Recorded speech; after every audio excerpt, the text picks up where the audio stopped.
Les portraits ensorcelés de Juliette Dargan. Bonjour, j'espère que vous allez bien.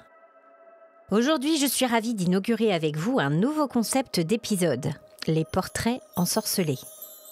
Un focus sur une personnalité forte ou au destin marqué autour du monde de l'occultisme ou du paranormal. Et pour ce premier opus, j'ai le grand plaisir d'être accompagnée par Justine Jouet, conférencière et autrice de 2 livres, Le Mystère Naya, une sorcière à Rochefort-en-Terre, et dernièrement, La Gégado. Justine est aussi la créatrice du podcast L'écho des sorcières, disponible sur toutes les plateformes d'écoute. Vous trouverez tous les liens pour découvrir son univers dans la description de cet épisode. Et je vous recommande fortement d'aller écouter son podcast. Justine nous le confirmera. L'affaire dont nous allons traiter aujourd'hui est un cas typique des procès en sorcellerie. Un bel exemple de la persécution qu'ont vécu un grand nombre d'hommes et de femmes à travers le temps. La chasse aux sorcières a fait de nombreuses victimes. Le plus souvent des personnes ordinaires, mais considérées comme dérangeantes. Trop indépendantes, trop jolies, trop intelligentes, trop savantes, trop puissantes. J'arrête là la liste. Notre héroïne du jour, à qui je suis ravie de rendre hommage, est un parfait exemple de la façon dont la jalousie peut causer les pires exactions. Comment réussir à se défendre quand tous les membres de votre propre famille se liguent pour vous perdre? Attention, cet épisode contient des scènes de violence très réalistes et peut heurter les oreilles les plus sensibles. Vous écoutez Rencontres surnaturelles. Portrait ensorcelé 1, Marie Navarre. 16 décembre 1656. Il neige. Et le vent glacial fait frémir les promeneurs imprudents.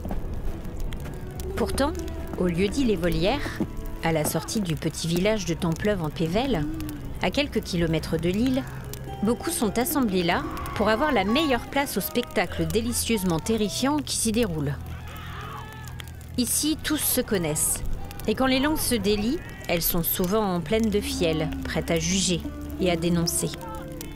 Et pour voir la punition divine s'abattre sur la coupable, ou peut-être aussi pour voir souffrir une femme que tous ont longuement jalousée, ils sont nombreux à avoir bravé le froid.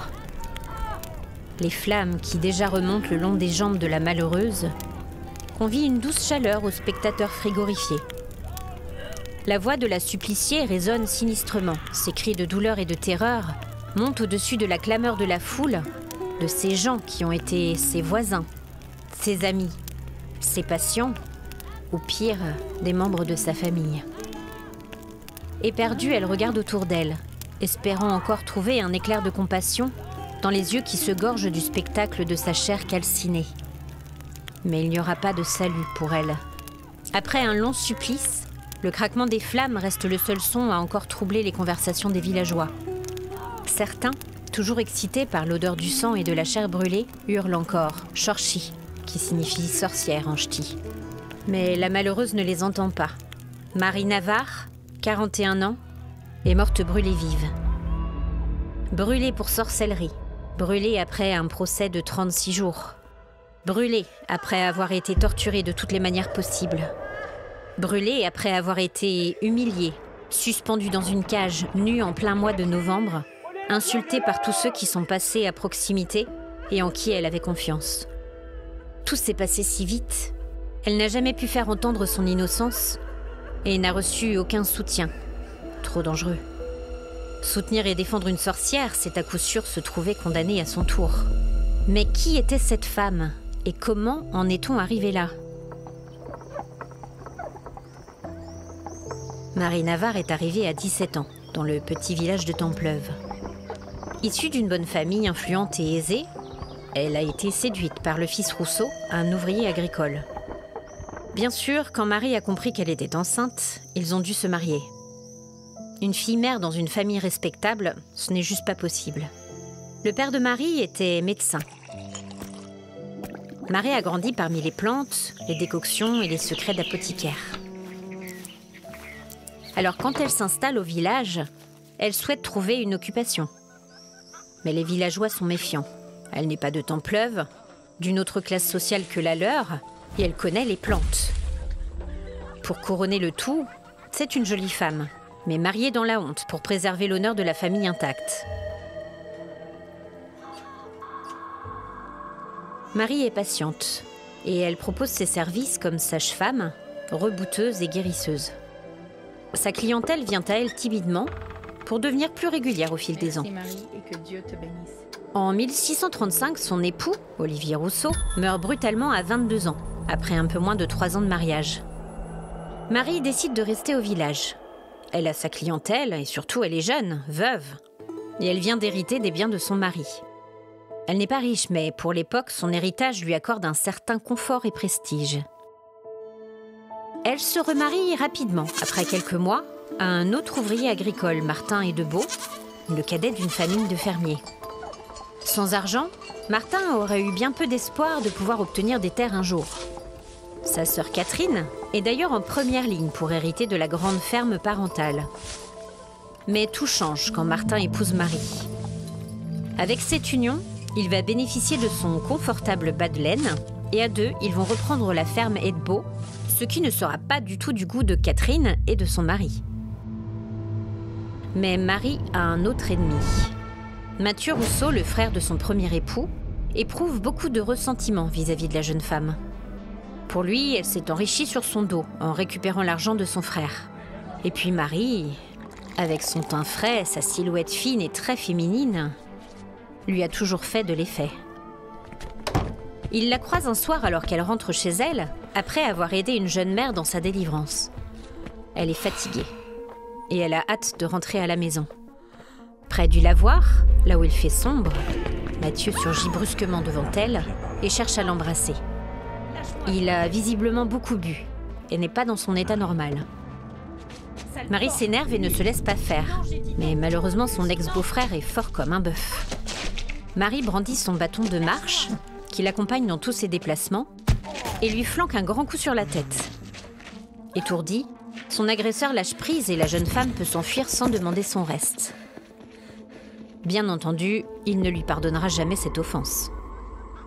En 1643, Mathieu Rousseau compromet une jeune fille de bonne famille, comme son frère avant lui. Jeanne Vandeville est enceinte et elle doit vite se marier.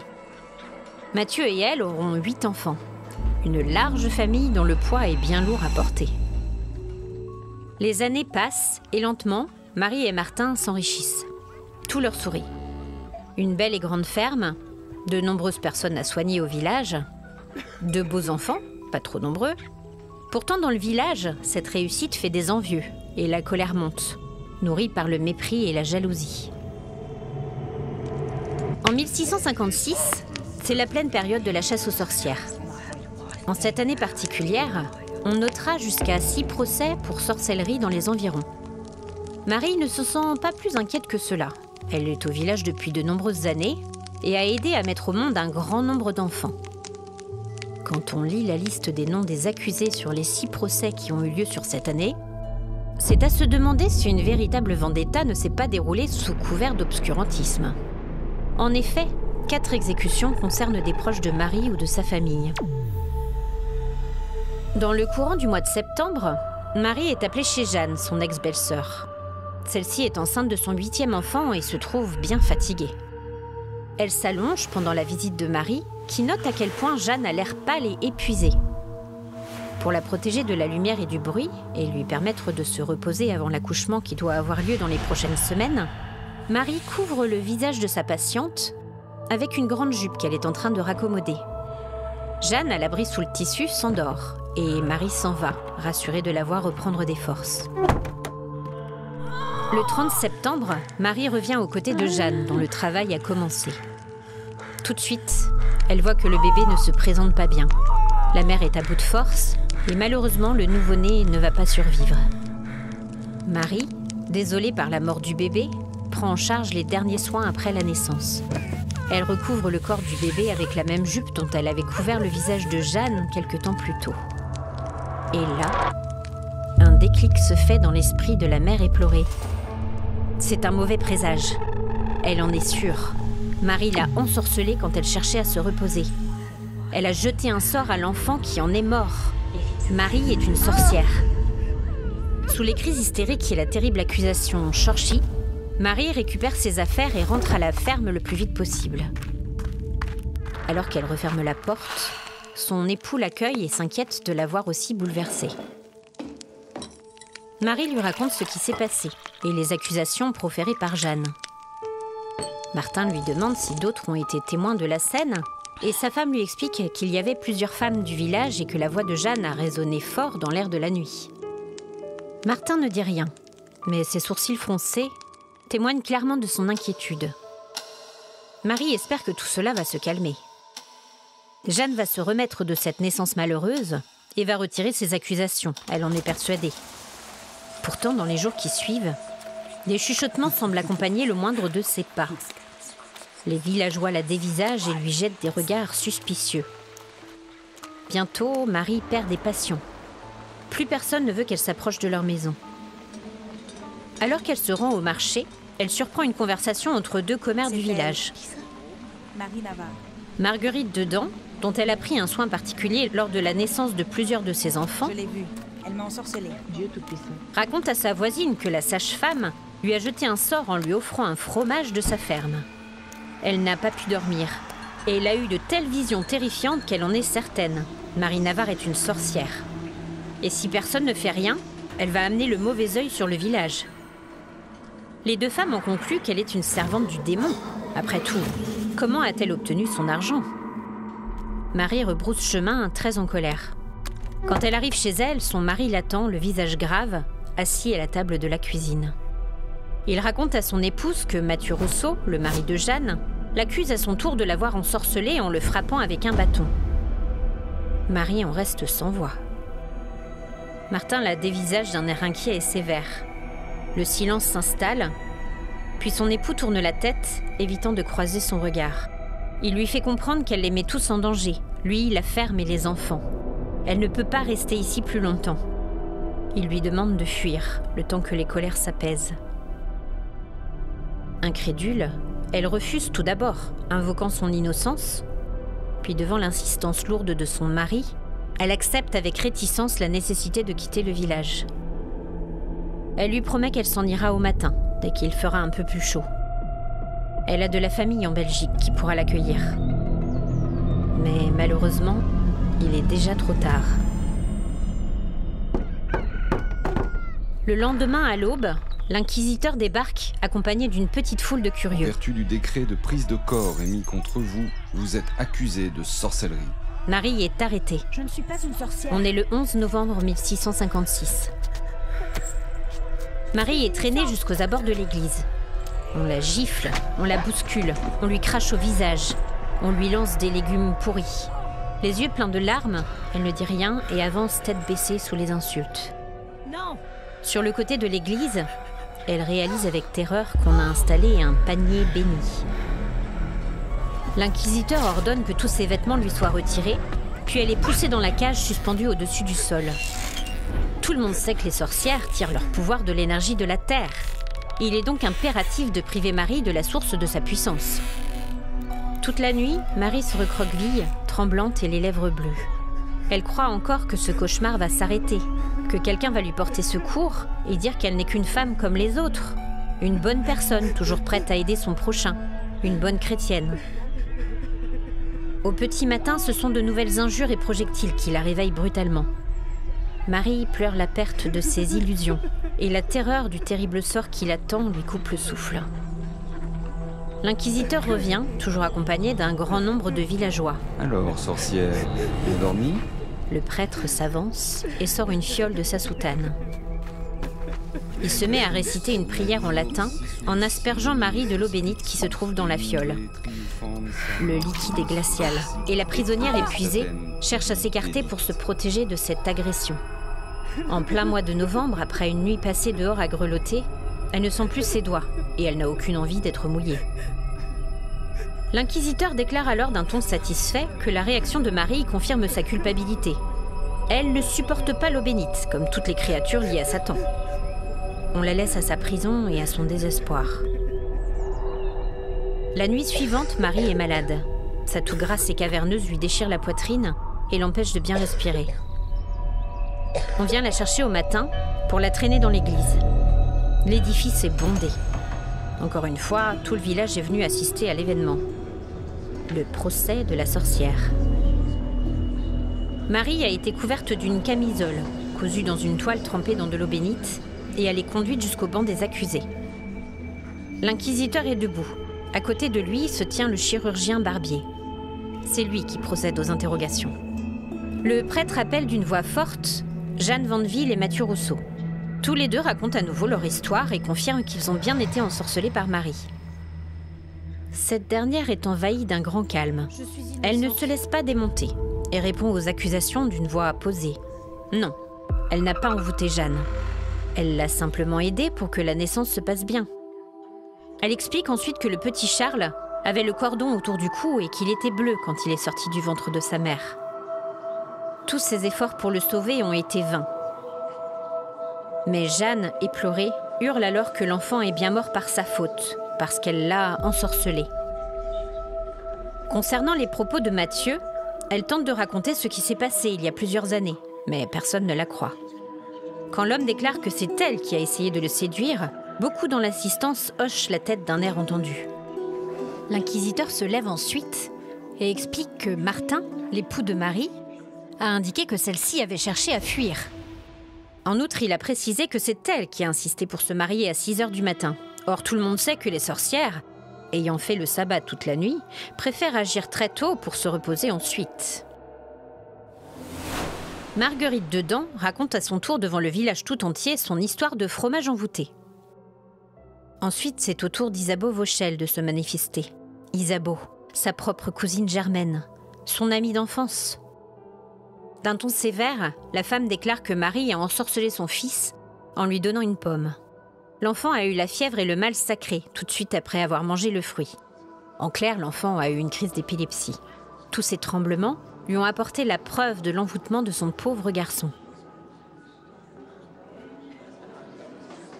L'inquisiteur déclare qu'ils vont maintenant procéder à l'examen de la prisonnière pour rechercher la marque du démon. On déshabille Marie à nouveau, puis on la rase entièrement.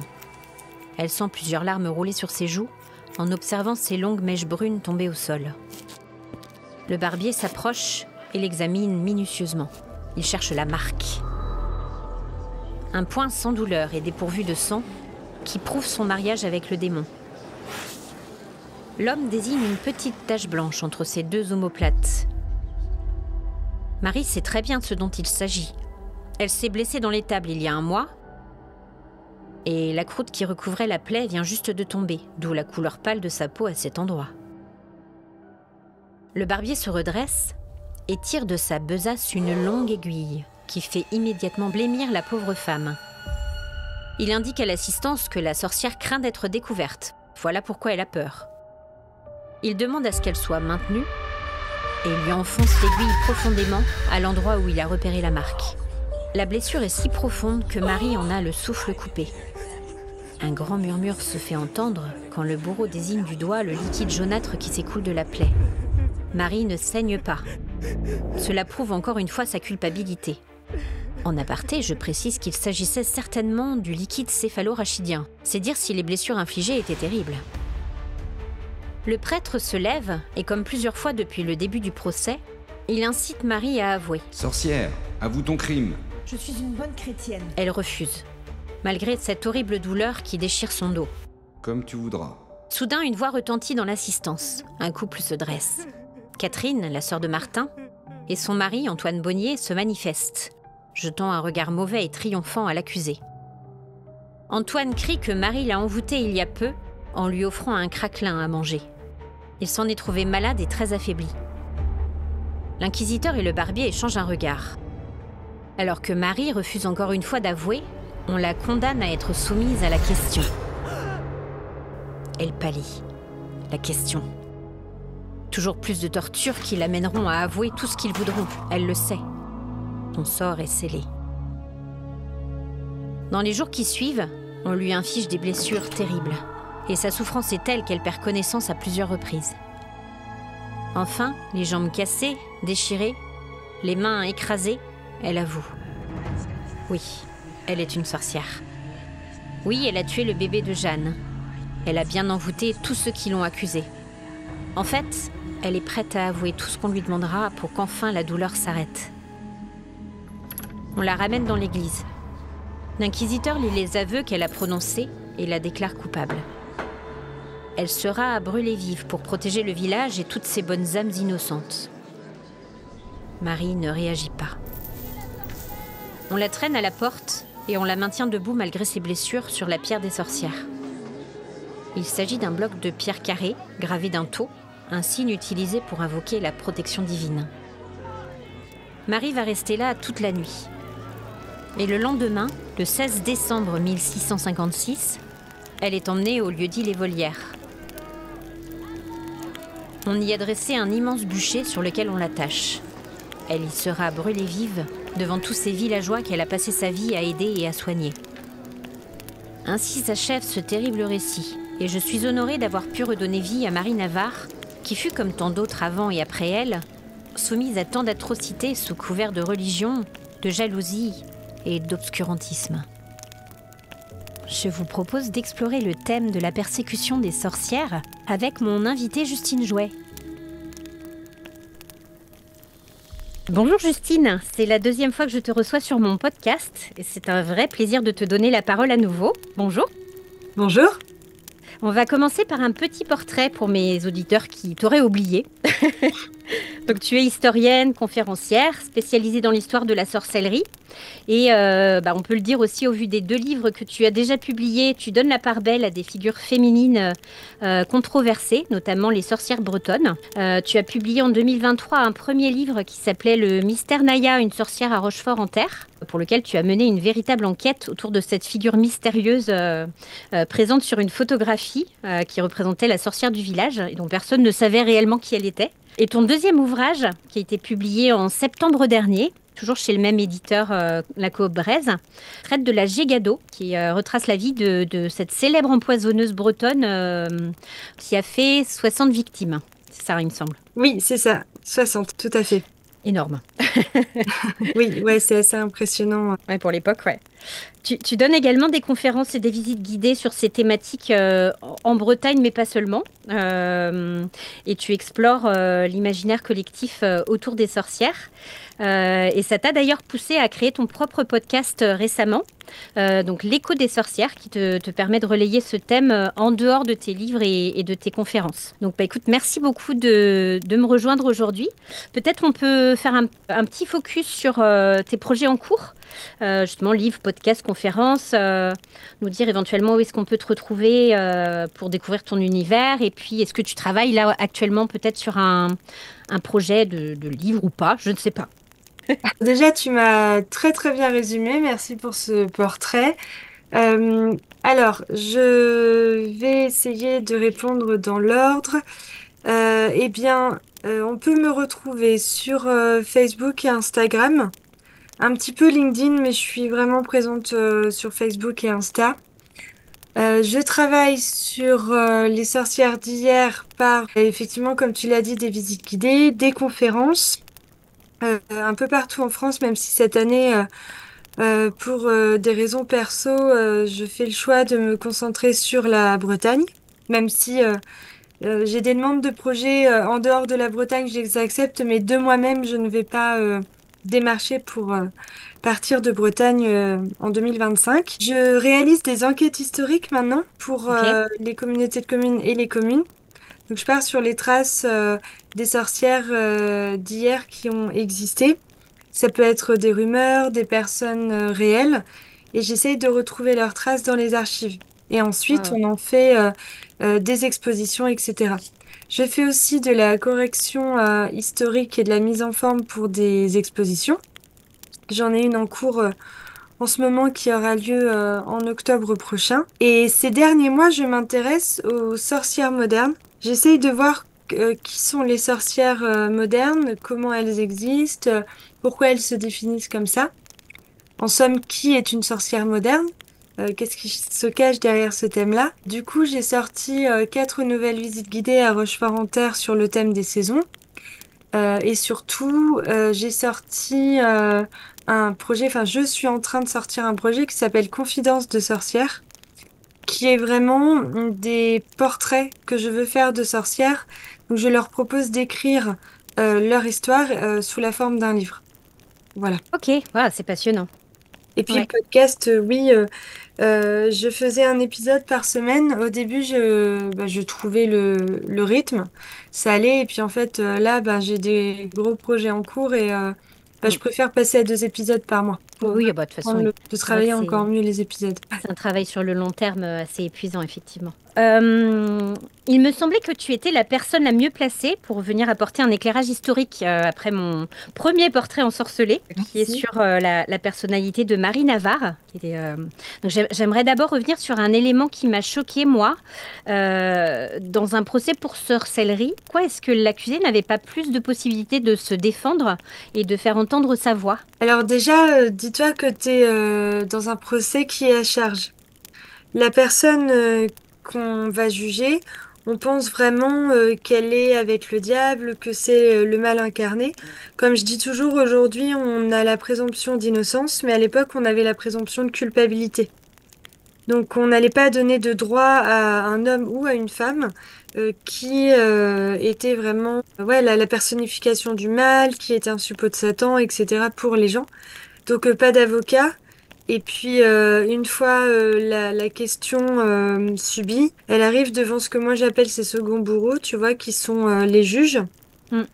où elle va, où elle va devoir se défendre, et où là, c'est presque peine perdue, en fait. Ouais, ouais, ouais. Ouais, c'est vrai que quand on le voit et on le découvre avec nos yeux modernes, c'est vraiment choquant en fait. Comme tu dis, on a tellement changé de perspective en fait sur les notions de défense et de droit humain que on tombe de haut. Alors par rapport au cas de Marie Navarre, mais j'imagine que ça doit être le cas un petit peu partout. Moi, ce qui m'a aussi frappé, c'est cette notion de tout un village, toute une localité en fait qui se ligue face à une seule personne qu'ils connaissaient, avec laquelle ils ont vécu des années. J'imagine qu'il y avait des rancœurs, des jalousies, mais c'est vrai que on a un peu l'impression d'un déversement de haine aussi à un moment donné. J'imagine il y a peut-être aussi d'autres raisons derrière ça. J'imagine qu'il y avait de la peur aussi peut-être. C'est vrai que dans ces moments-là, en fait, que tu vois sur qui tu peux compter et pas.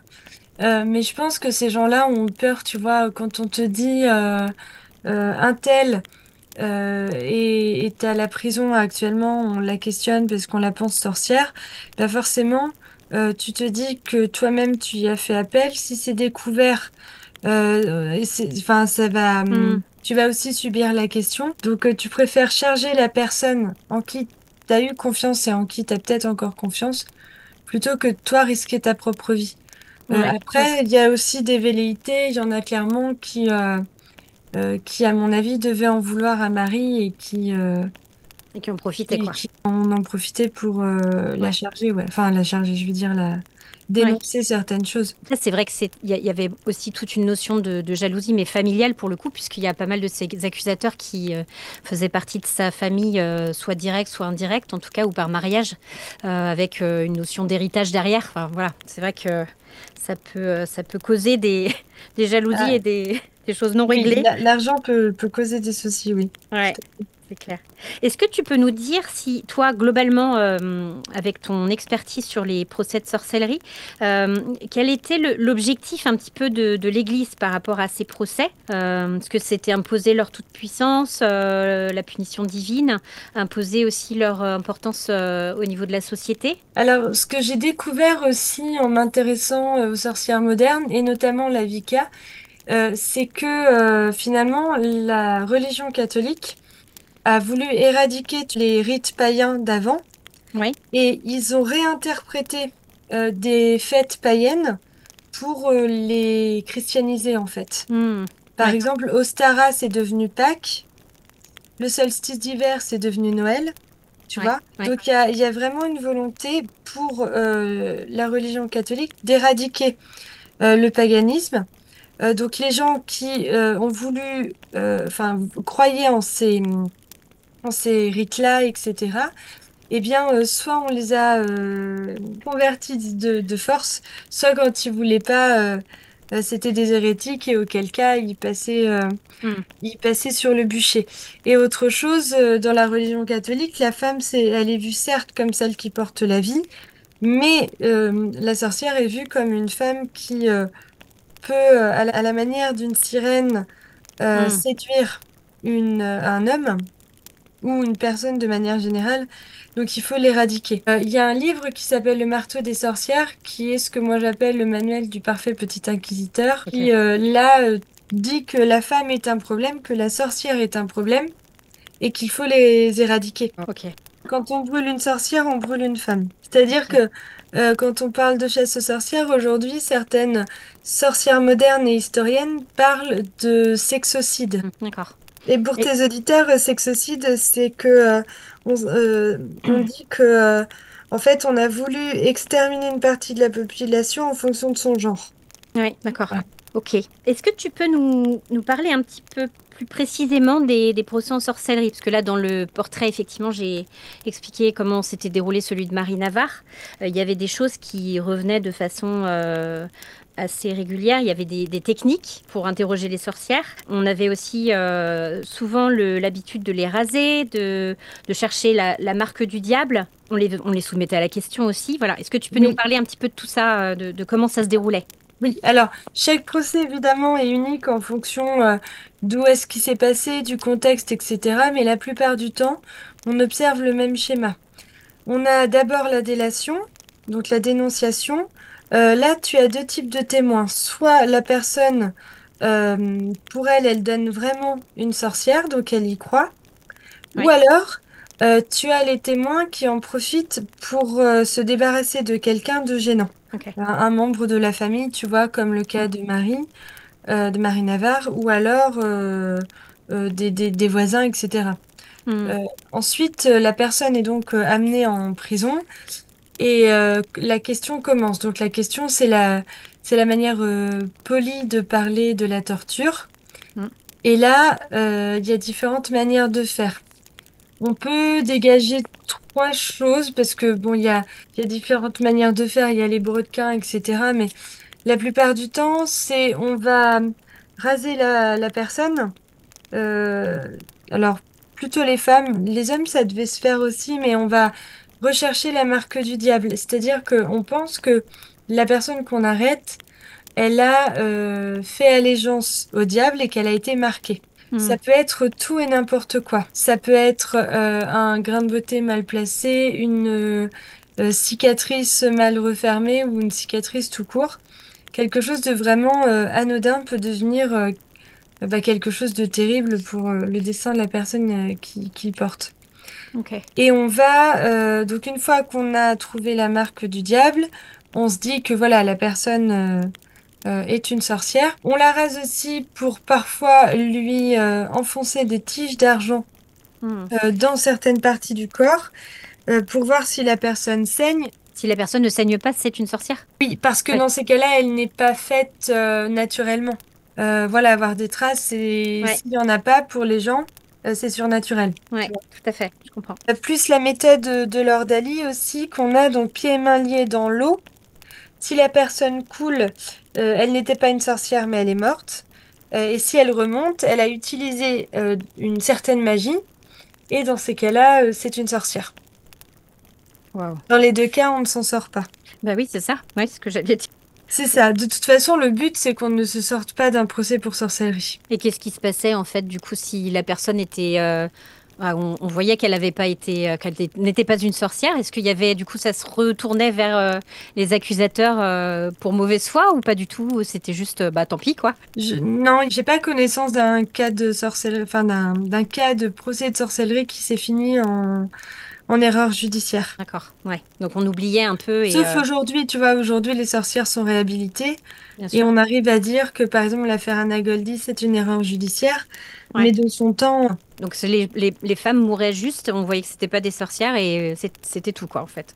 Ça ouais, c'est s'arrêtait ça. là. C'est Elle fou. faisait partie, tu sais, des cobayes un peu Mm. des essais en fait, hein. C'est Ouais. terrible, mais Ouais. c'est un peu comme ça. Et Quelle puis souffrance. une fois que la personne, ah oui, donc il y a la balance aussi. Mhm. La balance, ça c'est typiquement hollandais, ça se faisait que en Hollande. on pesait les sorcières parce qu'on pensait qu'elles volaient par balai. D'accord. Donc ça fait sourire, mais c'est vrai que voilà, si elles volaient par balai, forcément elles étaient plus légères. D'accord. Ok, je vois la logique. Ok. Et ensuite, euh, t'as la personne qui a été donc euh, questionnée euh, plusieurs fois, puisque des fois on pouvait la sortir de sa cellule pour l'interroger de nouveau. Elle arrive devant ses seconds bourreaux qui sont les juges, où là elle n'a pas d'avocat. C'est une justice d'homme. Hmm. Donc, même si elle arrive, on peut l'imaginer dans un état très dégradé, Ouais. si elle est jolie, etc., jeune, etc., de toute façon, c'est à charge. Même femme âgée, en Hmm. aucun cas, on ne laisse une sorcière en vie.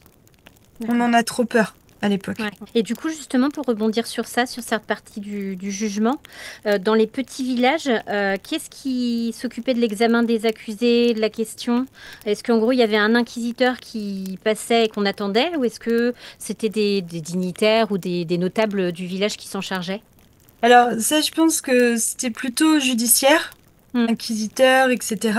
Et ce qu'il faut dire, c'est qu'aujourd'hui, le nombre de victimes qu'on a, il est bien en deçà Hmm. des personnes qui ont été tuées pour sorcellerie. Parce que je pense fermement qu'il y a des procès qui ont été faits de manière, on appelle ça à la sauvage aujourd'hui, c'est-à-dire une Ouais. femme qu'on est venu, ou un homme qu'on est venu chercher chez lui ou chez elle, et puis il y a vite fait un procès avec des paysans ou des habitants du coin, et puis il n'y a pas de traces écrites. Tu vois, donc la partie, enfin la réalité des procès de sorcellerie, on l'aura peut-être jamais en tout cas. Ouais, je comprends. C'est un grand pan de souffrance et de douleur de certaines affaires qui n'existent plus, en fait. Oui, parce que quand tu brûles une personne pour sorcellerie, des fois tu brûles son procès avec elle. Hmm. Pour effacer les traces. Ouais, c'est ça. Du coup, tu nous as parlé très rapidement d'Anna Goldie. Est-ce que tu peux nous parler justement de cette affaire-là pour voilà, essayer de documenter un peu plus? Oui. Alors Anna Goldie, moi j'ai beaucoup d'affection pour cette affaire-là parce que Anna, son seul crime, ça a été d'être jolie en fait. C'était une femme, il paraît absolument ravissante. Faut l'imaginer, les cheveux bruns avec les yeux bleus. Mhm. Et Anna, elle arrive dans le comté de Glaris, donc on est en Suisse, elle a une quarantaine d'années. Elle a eu une vie pas facile avant et elle arrive chez un monsieur qui s'appelle Jacob Tschudi et c'est quelqu'un de très important dans la communauté. Il est Ouais, médecin, il a 5 filles et elle va devoir s'occuper des 5 enfants. d'accord. Elle est un petit peu entre cuisinière et nounou, on pourrait Ouais, dire aujourd'hui. Et rapidement, la petite Anne Migueli, donc qui est l'une des filles, se trouve malade et un peu ensorcelée par Anne. Enfin, ce que les gens disent, c'est que Anna aurait ensorcelé la petite, d'accord. vu qu'elle se met à cracher des épingles. Ok. On en retrouve dans son lait, on en retrouve, voilà, un peu partout. Et là, on se dit que forcément, c'est Anna. Donc, Anna, elle prend la fuite. On fait passer un avis de recherche. Donc, l'avis de recherche, tu peux le voir sur Wikipédia. Ouais, Il y a tout le texte et c'est vraiment indiqué que par on ne sait quel miracle, elle a réussi à faire cracher des épingles à la petite. wow, c'est Le fou mot ça. épingle Ouais. est vraiment dans l'avis de recherche. C'est incroyable de voir comment les gens y ont vraiment cru. Bah oui, c'est ça, puis surtout sur un document officiel. Ouais, c'est assez incroyable. Ok. Et puis, donc Anna, elle est récupérée, elle est Mhm. arrêtée, questionnée. La famille lui dit bah, de venir soigner la petite. Et quand elle vient auprès d'Anne Miguli, son état s'améliore après. Hmm. Donc on pourrait penser que ça fait son affaire, la petite est guérie, l'affaire est réglée. Bah, en fait, pas du tout. On se dit que si elle peut Hmm. la guérir, elle a pu l'ensorceler. Ouais, Et, donc c'est comme et un elle aveu de culpabilité presque. Ouais, c'est ça.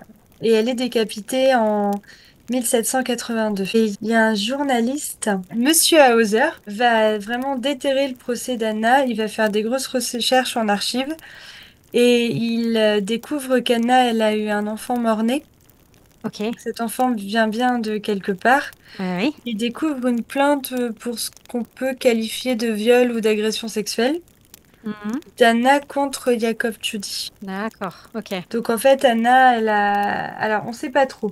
Soit ils avaient une relation, et arrivé un moment, elle a dit non, et il n'a pas voulu. Ou alors, elle a été véritablement agressée sans qu'il y ait de relation pérenne, tu vois, sans être maîtresse, disons. Et puis, voilà, on sait pas, quand il a vu qu'elle était enceinte, etc., il l'a donnée, en fait. Derrière le crime d'Anna, c'est un meurtre, en fait, hein. C'est pas une exécution, D'accord. c'est vraiment... C'est un Ah, c'est homicide horrible. volontaire de la part de Parce Jacob. qu'elle était gênante pour la personne qui s'en était bien servie, quoi. Oui. Et puis Anna, elle a été réhabilitée en 2008 D'accord. par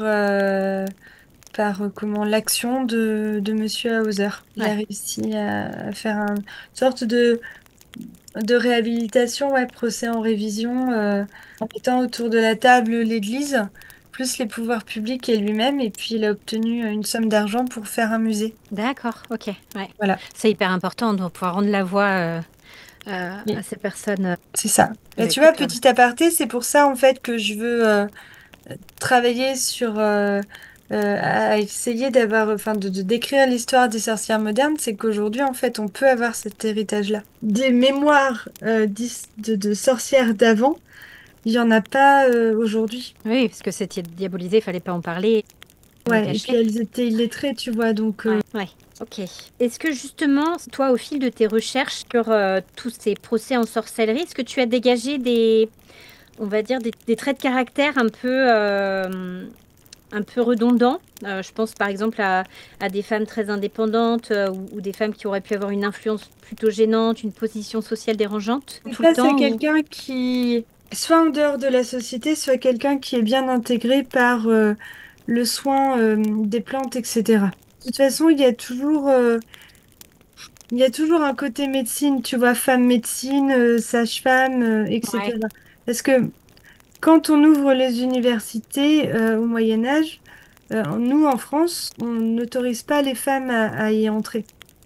Donc on va petit à petit remplacer la sage-femme par le médecin. ouais. Et du coup, cette dernière, elle va tomber sous l'exercice illégal de la médecine. Donc à Hmm. partir du moment où tu as quelqu'un qui soigne dans les campagnes, c'est une sorcière, elle connaît les plantes, donc elle peut aussi bien soigner qu'empoisonner. Ouais, ouais, Voilà, tu vois, ouais, c'est tout ça. Et puis on voit que la plupart du temps, ce que disent les historiens, c'est que c'est plutôt des femmes âgées. Et ouais. dans certains cas, il y a même une histoire où la femme, elle est tellement âgée qu'il faut l'aider à monter sur le bûcher, tu vois, parce qu'elle est Wow, incapable de le faire. ok. Ouais, Et c'est vrai que dans puis, le cas de Marie Navarre, c'est pareil, hein, elle avait à peu près l'âge d'Anna Göldy aussi, dans la quarantaine. Ok. et l'histoire de Marie Navarre, c'est qu'elle gênait, tu vois. Elle Oui, gênait, il fallait s'en débarrasser. Et puis, je pense que à cette époque-là, sous le nom de sorcière, tu mettais tout le monde et n'importe qui. oui. C'est toi C'était qui me parlais aussi de. Je crois que c'était en Bretagne, il y avait une mère maquerelle aussi qui avait été. Oui, Donc ça peut être aussi des positions sociales ou dérangeantes, pas comme Anna Göldy aussi, quelque part. Même si c'est pas une importance sociale, mais quelque part, en tant que femme, elle dérangeait aussi. Céleste Gauthier à Saint-Malo, elle était libre en fait. Hmm, Elle avait l'intimité qu'elle voulait, elle avait des hommes qui venaient chez elle, ouais. différents. Et alors là, pour un voisinage qui pouvait être puritain, Ah bah oui, ça c'est c'était pas pas possible. possible. On la poursuivait à l'eau bénite à chaque fois qu'elle sortait Oui, de chez elle. C'était un peu exactement. ça, quoi. Ok. Oui, peut-être aussi nous parler un petit peu des signes à l'époque hein, qui pouvaient laisser penser qu'une personne était ensorcelée. Alors déjà, tu vois, l'ensorcellement, ça peut passer par la danse, par exemple, ou quelqu'un de très libre, en fait. Quelqu'un qui D'accord. décide de remettre en cause la vision d'autrui. Dans cette Ouais. époque-là, je pense que une femme qui brisait les carcans, c'est-à-dire ne pas vouloir se marier, ne pas vouloir avoir d'enfants, ouais, casser les codes de la société, je pense que ouais, ça Hmm. pouvait être... Juste petite petite dernière question.